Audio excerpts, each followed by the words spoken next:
বাড়ির ব্যাপারে তো আপনারা জানেন, আমরা সববারই করে দেবো মাটির বাড়ি আস্তে আস্তে। এবছরে 100 দিনের কাজের টাকা কেন্দ্র বন্ধ করে দিয়েছে, গ্রামীণ রাস্তার কাজ বন্ধ করে দিয়েছে, যেখানে পাইপ পড়ে আছে জল স্বপ্নের কাজ কেন্দ্র বন্ধ করে দিয়েছে, আমাদের টাকা আমরা দিচ্ছি। সর্বশিক্ষা অভিযান 2 বছর বন্ধ, বাংলার বাড়ি বন্ধ।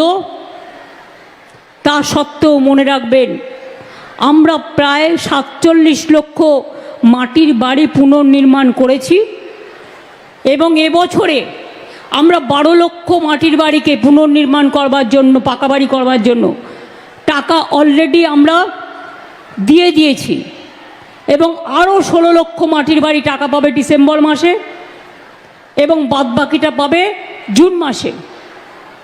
তারপরেও যেটা বাকি থাকবে, এই যে বর্ষায় যেগুলো ভেঙে পড়ে যাচ্ছে তাদের জন্য চিন্তা করতে হবে না।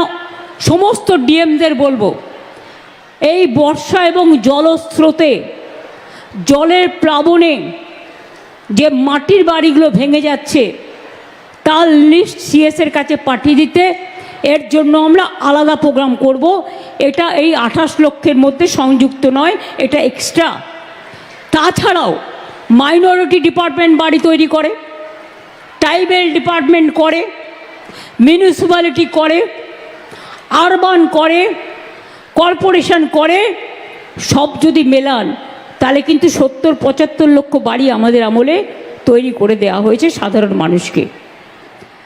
আমি এখনও মনে করি আমার বর্ধমান জেলা এটা হচ্ছে ধন ধান্যে পুষ্পে ভরা।